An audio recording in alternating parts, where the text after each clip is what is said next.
this is important to note. Not that everybody who we're speaking to creates content, but in the content space, when I say content, social media content, videos, posts, whatever, there's such a big push right now for user-generated content, which is the acronym is UGC.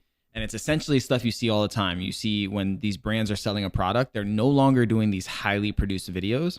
It's a girl in her room saying, hey guys, did you she's using the toothpaste and she's just, I just tried this new berry toothpaste. It's so amazing, blah, blah, blah. And then they just have 30 of those videos with 30 girls using their product or guys or whatever it is. Yeah. And then they're just hitting you with this user generated content. It's shot on iPhone.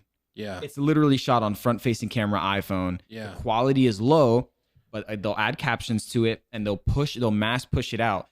And what's crazy is that Think Media is talking about this a lot. The big mainline influencers, like the 200,000, 500,000 following influencers, they're not getting as much brand deals because big brands are targeting micro influencers. So they're recognizing that there's more trust with someone who has 2,000 followers but has a high engagement. Oh yeah. Than the person with 200,000 and who's not as converting as many sales. In the same way, you can be smart with how you spread your ad dollars by getting 100 people with 2,000 followers. Right. Essentially, some of them, maybe you just send them free product and they're willing to do a video on it. 100%. Versus paying the large cost that comes with somebody who's got 200 or 2 million or whatever followers. So how does this play out? I'm thinking of an HVAC company, right? And literally you ask someone who's getting their HVAC done, you're saying, hey, we want to do a user generated piece of content for our social media. Yeah. We're willing to give you 10% off if you help us shoot this video. Yeah. Now that customer says, okay, great. I would love that. It's a win-win.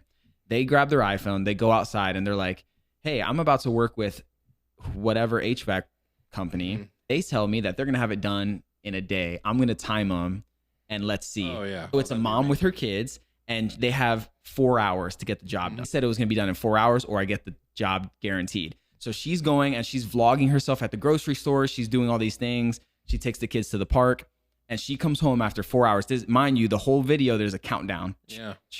And it's time lapsed. Yeah. So it's fast. She comes back and 4 hours, your employer, the HVAC guy's at the door with her receipt or whatever. And he's taking off the plastic things from his boots and he's saying, everything looks good. I'm excited. We got the job done. I hope you love it. And you're like, oh my gosh, you guys did it. It's great. That little clip of content, 30 to 60 seconds, is going to convert so much more than a highly produced piece. You don't know this, but I have a client who's HVAC. I've been trying to get them to do a time-lapse video for the longest time. Yeah, bro. We're dropping gems today. Like what you just said took it to the next level. Because when I was proposing this, it was back during vlog. YouTube was real big. And I was like, it would be cool just to essentially vlog a job. Like they wouldn't have to do the talk to camera stuff, but just have a job going on and do a voiceover or something, but like a time lapse. And customers would find that incredibly interesting. And then I know the way that they work is super detail oriented. When you see like their any like plumbing or lines they have to run for the different projects, it's like super organized and all this stuff. So it would make really killer video content for people who... Are they a local business? They're a local Shout them business. out. Who are you talking about? Hershey's, yeah. Hershey Or HVAC. Hershey, not Hershey's. Heating and air conditioning, and now they're also plumbing and water conditioning as well. Yeah.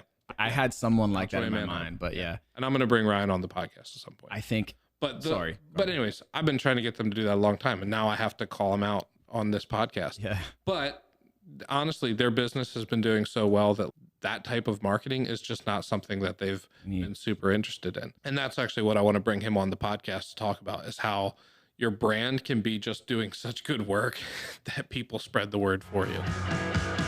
If you enjoyed this BrandNerd Podcast clip, be sure to subscribe so you never miss an episode. In the meantime, here are additional videos you might find illuminating.